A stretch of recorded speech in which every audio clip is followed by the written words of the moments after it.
jangan kaget nanti kalau misalnya ya staf saya ya tiba-tiba saya menghilang kemana, mungkin saya lagi nongkrong di mejanya siapa gitu. Iya. Hal yang baru dan merupakan panggilan dari negara, apapun itu harus berhasil.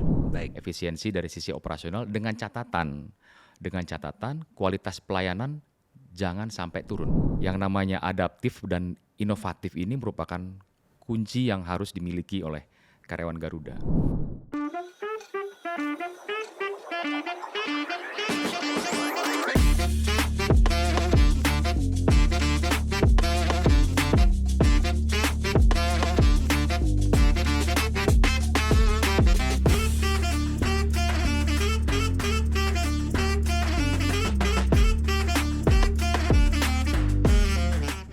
Hai GA People, selamat datang di GA Stories, podcast yang menghadirkan cerita inspiratif di Garuda Indonesia. Saya Ricky Miraj yang akan memandu podcast ini. Di episode pertama kali ini kita akan ngobrol dengan pemimpin visioner yang baru saja memulai babak baru di Garuda Indonesia sebagai direktur utama. Beberapa waktu lalu saya sangat beruntung karena bisa berbincang dengan beliau. Langsung saja kita simak obrolan di GA Stories bersama Bapak Wamildan Sani Panjaitan, Direktur Utama Garuda Indonesia. Apa kabarnya Pak? Alhamdulillah. Sehat ya Pak ya? Alhamdulillah. Baik Pak, ini ngobrol-ngobrol terkait Bapak yang sekarang sudah berada di Garuda Indonesia, kemudian latar belakang profesi yang juga sangat erat dengan industri penerbangan. Boleh nggak diceritakan ke GA People bagaimana tanggapan Bapak ketika diberikan mandat sebagai Dirut Garuda yang baru nih Pak? Oke, jadi saya kalau boleh cerita sedikit ya pada Garuda People ya. Yes. Saya bilang Garuda People ya. GA People ya Pak ya? GA People. GA People, betul. GA People ya. GA People. Jadi sebetulnya Garuda Indonesia ini kan besar. Yes. Dan saya melihatnya bahwa ini adalah panggilan negara. Artinya saya langsung ya mungkin overthinking. Yes. Jadi orang rumah tuh jadinya bingung sama saya gitu. Ini kok kayaknya gerusa-gerusu sendiri gitu. Yeah. Apa-apa tidak tenang gitu. Betul. Jadi yang menjadi kerisauan adalah satu excited, ya kan. Wah, saya dapat amanah besar. Kemudian dari hasil RUPS juga akhirnya mandat itu diberikan. Kemudian hal yang baru dan merupakan panggilan dari negara. Apapun itu harus berhasil. Gitu. Itu harus berhasil. Harus berhasil. At any cost, harus berhasil. Nah, Pak, meniti karir profesional Bapak, apakah memang menjadi seorang direktur utama itu udah menjadi cita-cita Bapak dari kecil atau dari lama gitu Pak? Saya sejujurnya itu tidak pernah bercita-cita jadi direktur utama di maskapai manapun itu tidak pernah gitu. Saya hanya berprinsip bahwa ya dimanapun saya berada, saya harus memberikan karya saya yang terbaik. Artinya kan karya terbaik ini kan bisa melibatkan kita sebagai individu maupun kita sebagai tim ataupun skop yang lebih besar lagi secara departemen ataupun perusahaan gitu. Jadi itu sih yang saya lakukan gitu. Kalaupun toh ternyata penilaian dari pimpinan, dari orang sekitar ternyata ini bisa nih ditambahin lagi nih tugasnya. Ini bisa nih ditambahin lagi nih tugasnya, itu biarkan saja. Artinya biarkan saja waktu yang menentukan lah seperti itu. Tapi kalau ambisi itu saya tidak ada. Artinya ya saya dari kecil itu tidak ditanamkan bahwa gimana caranya kamu harus begitu, tidak. Tapi yang ditanamkan semenjak saya dari sekolah di SMA ya, itu adalah memberikan karya terbaik dimanapun Anda berada. Dan ya kira-kira pada saat di perjalanan karir Bapak nih punya nggak role model atau tokoh inspiratif yang akhirnya ini menjadi inspirasi Bapak sampai sekarang nih? Nah, kalau kita bilang role model, saya tidak punya spesifik ya, saya tidak punya spesifik khusus gitu ya. Kalau dari kecil ya, dari kita sekolah, kan kita selalu melihat, Pak guru kita ini yang ini galak gitu ya. Iya. Guru kita ini yang ini galak gitu ya. Iya. Kemudian pada saat saya dulu di Air Force, saya melihat tuh satu-satu senior tuh. Komandan saya begini, komandan saya begini. Artinya kan kita kalau tahu bahwa orang ini nyebelin gitu. Saya nggak akan mau jadi kayak dia gitu. Saya tidak mau di mata anak buah tuh saya dibilang nyebelin gitu.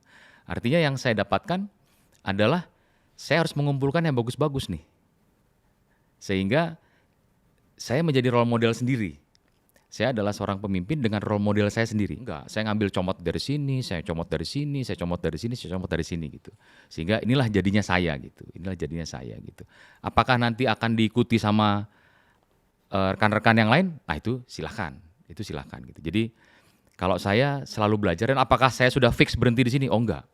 Saya masih akan terus belajar, saya akan mengikuti gaya kepemimpinan dari ya mungkin pemimpin-pemimpin kita, saya akan mengambilnya, apalagi ya saya melihat Bapak Presiden kita kan kepemimpinan sangat kuat sekali ya. Betul sekali. Sangat kuat sekali dan itu ya saya terus terang saya harus mengambil banyak hal dari kepemimpinan beliau gitu. Jadi kalau mau bilang role model secara spesifik saya ngikutin itu, saya harus sampaikan ya saya masih berproses terus gitu. Begitu Mas. Baik. Jadi memang kuncinya adalah kita mengambil sisi positif dari setiap leader sehingga itu menjadikan kita sebagai the next leader-nya nantinya. Nah, berbicara mengenai Garuda Indonesia, Pak. eh, Quick wins apa yang akan Bapak prioritaskan saat ini? Oke, jadi sebelum saya diberikan mandat itu saya sudah bertemu dengan banyak sekali orang.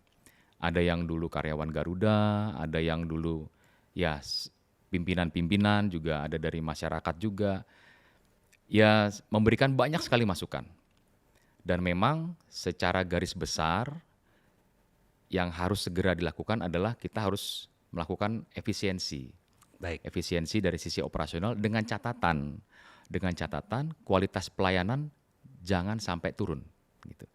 Kualitas pelayanan jangan sampai turun, jangan sampai gara-gara efisiensi nanti masyarakat menjadi korban kan atau karyawan menjadi korban kan gitu. Jadi itu yang pertama, kemudian yang kedua tentunya harus segera menambah kekuatan jumlah pesawat kita.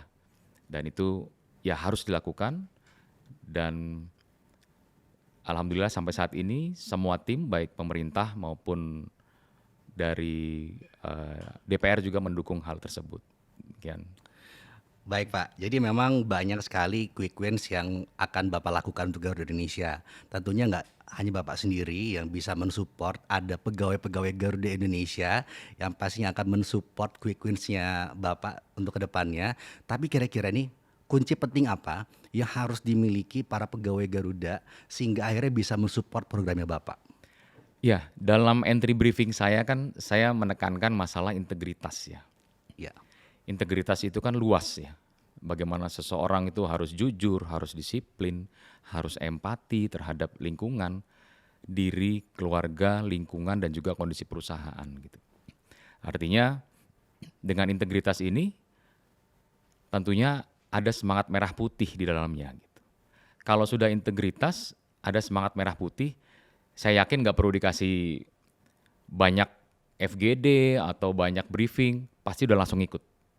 Gitu. Artinya saya tidak membawa kepentingan apa-apa, saya membawa bahwa saya dapat mandat, ayo kita besarkan Garuda dan semua karyawan dengan semangat integritas dan merah putihnya, ayo bersama saya kita jalan.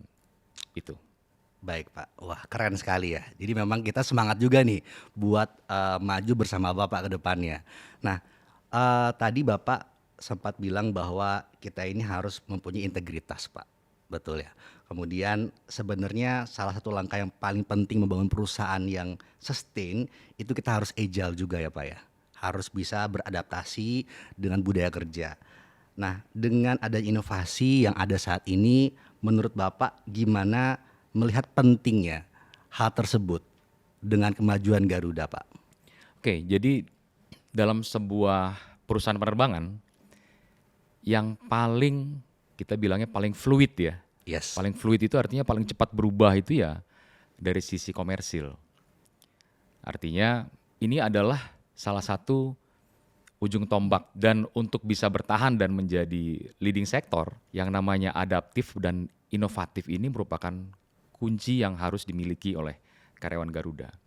Kemudian tentunya kita harus tetap terbuka dengan channel-channel komunikasi yang ada. Bisa saja ternyata ada karyawan dari divisi lain atau departemen lain yang memberikan masukan. Pak, itu di daerah saya, misalnya nih, di kampung saya itu ternyata banyak banget Pak yang pengen naik Garuda atau pengen naik Citylink misalnya. Nah tentunya kan dengan kita masuk lebih dalam lagi, kita kan bisa mematuhi, benar apa enggak sih? Nah, sehingga itu tadi yang saya sampaikan, kita adaptif, kita inovatif, dan kita terbuka dengan semua channel komunikasi, baik di dalam internal perusahaan maupun yang di luar. Jadi jangan sampai ada teman-teman dari tim komersil nyampaikan bahwa, wah ngapain lu ikut-ikutan ngasih saran? Loh, kita nggak tahu loh. Ternyata mungkin sarannya ternyata memberikan dampak yang sangat positif kepada perusahaan, kan bisa saja. Betul. Artinya kita mengharapkan bukan hanya dari tim yang memang secara struktural bertanggung jawab, tapi seluruh teman-teman untuk memberikan input. Baik, memang ya nggak cuma satu orang aja ya Pak ya sebagai nahkoda yang harus berjuang, tapi juga semuanya juga harus mensupport agar Garuda ini bisa terbang tinggi kembali dan juga maskapai yang disegani di dunia, betul ya Pak ya. Nah, sebagai seorang direktur utama, menurut Bapak karakteristik apa yang seharusnya dimiliki oleh generasi muda yang mereka ini mungkin bermimpi ingin jadi pemimpin seperti Bapak? Oke, saya mau sedikit cerita ya. Artinya saya memulai semuanya itu dari bawah. Betul-betul dari bawah. Jadi bahkan saya dulu dari FO, First Officer, habis itu jadi kapten pilot, kemudian jadi ad hoc ke manajemen gitu ya, standby on call, terus pelan-pelan naik terus. Jadi saya terus terang mengetahui persis bagaimana sih runningnya perusahaan gitu ya, khususnya di safety, operasi, maintenance gitu. Nah, yang ingin saya sampaikan kepada GA People itu bahwa pastikan Anda mengetahui detail, dan Anda mengetahui bahwa ini yang benar seperti ini, yang salah seperti ini gitu. Kalau yang salah, kira-kira mitigasinya seperti apa gitu. Anda sudah mengetahui itu di setiap level yang akan Anda lalui, harapannya kita tidak masuk ke hutan belantara gitu. Artinya saya sudah mengetahui. Jadi meskipun saya masuk ke sini sendirian, tapi saya boleh sampaikan bahwa pertamanya hutan belantara nih. Tapi begitu saya 2 minggu saya udah saya sudah bisa negur orang, saya sudah bisa negur 1, 2, 3 gitu. Artinya saya sudah punya modal bahwa saya tahu kok yang benar seperti apa. Saya tahu kok yang salah tuh kayak apa gitu. Artinya jangan ragu-ragu untuk bertanya ke bawah. Kalau misalnya saya pun masih belum tahu, saya tanya. Ini ada istilah-istilah saya nggak tahu nih. Dan saya tidak ada rasa malu untuk itu gitu. Jangan kaget nanti kalau misalnya ya staf saya ya tiba-tiba saya menghilang kemana, mungkin saya lagi nongkrong di mejanya siapa gitu. Ini saya wanti-wanti ya. Tapi sekali lagi saya sampaikan itu hal yang biasa buat saya gitu.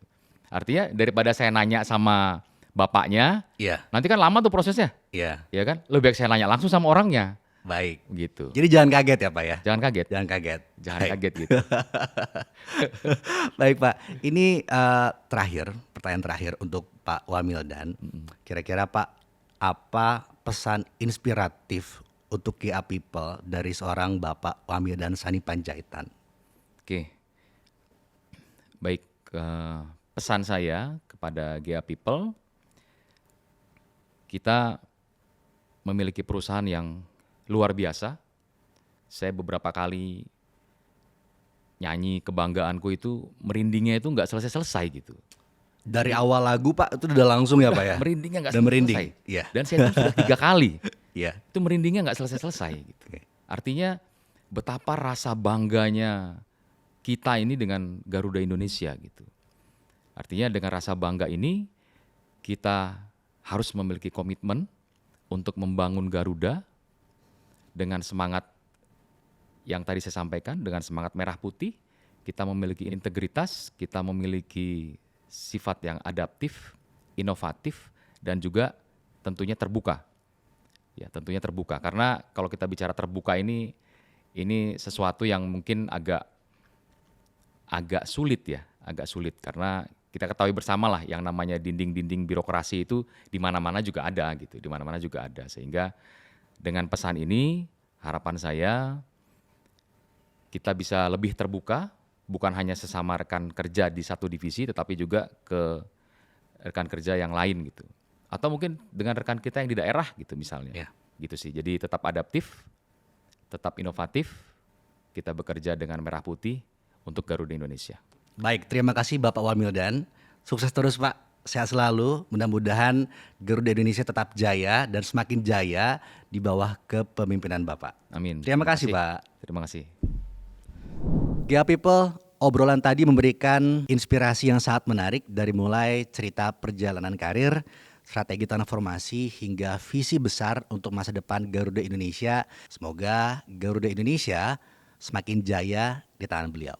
Terima kasih telah menyaksikan edisi perdana GA Stories, podcast yang menghadirkan cerita inspiratif di Garuda Indonesia. Jangan lupa terus ikuti episode berikutnya yang tentunya akan menghadirkan cerita inspiratif dari narasumber lainnya. Saya Ricky Miraj, sampai jumpa di episode berikutnya. Tetap semangat dan terus terbang lebih tinggi.